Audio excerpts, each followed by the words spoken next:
नमस्कार, आप देख रहे हैं उत्तराखंड आज तक न्यूज।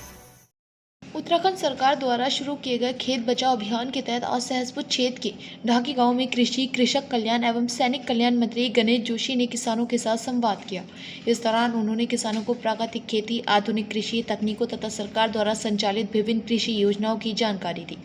कार्यक्रम में कृषि विभाग टकरानी के कृषि वैज्ञानिकों एवं अधिकारियों ने भी किसानों को नई कृषि तकनीकों, फसल सुरक्षा, उन्नत बीजों के उपयोग तथा प्राकृतिक खेती को बढ़ावा देने के संबंध में विस्तृत जानकारी साझा की। वैज्ञानिकों ने किसानों को बताया कि आधुनिक तकनीकों को अपनाकर खेती की लागत कम करने के साथ साथ उत्पादन और आय में भी वृद्धि की जा सकती है। कृषि मंत्री गणेश जोशी ने कहा कि उत्तराखंड सरकार किसानों के हितों के लिए सदैव तत्पर है।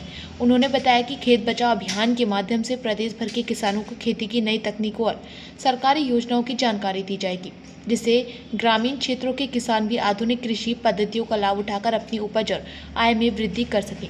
उन्होंने किसानों से प्राकृतिक एवं जैविक खेती को अपनाने का आह्वान करते हुए कहा कि इसमें भूमि की उर्वरता बनी रहती है और पर्यावरण संरक्षण को भी बढ़ावा मिलता है।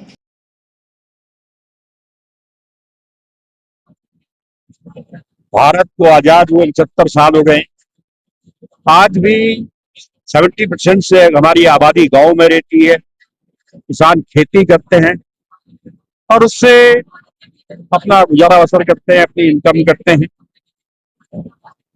और देश के प्रधानमंत्री नरेंद्र मोदी जी के नेतृत्व में जब से केंद्र में सरकार बनी है, लगातार किसान के बारे में सोचा जाता है। किसान सम्मान निधि देकर किसानों को आय दुगनी करने का प्रयास मोदी सरकार कर रही है।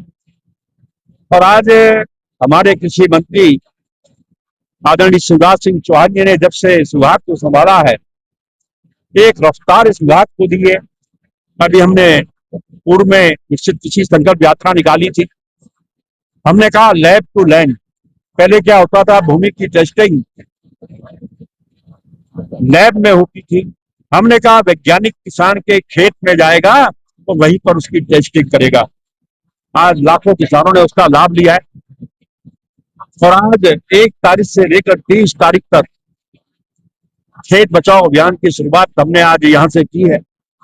और हमने लोगों से अपील की है कि लोग ने रासायनिक खाद का प्रयोग करके अपने जमीन की उपज शक्ति को कम कर दिया है और कई कैंसर जैसे रोग उससे हो रहे हैं।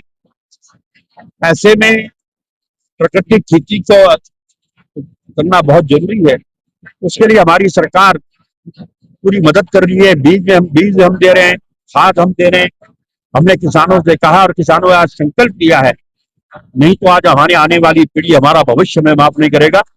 इसके अभियान की शुरुआत के लिए मैं माननीय शिवराज जी का, माननीय मुख्यमंत्री जी का, माननीय प्रधानमंत्री जी का विशेष आग्रह करता हूं कि किसानों के हित में ये कार्यक्रम हुआ है। और मुझे पूरा भरोसा है ये शुरुआत आज यहाँ से आगाज हमने आज यहाँ से किया है, ये पूरे 30 तारीख तक चलेगा और किसान इसका लाभ देंगे।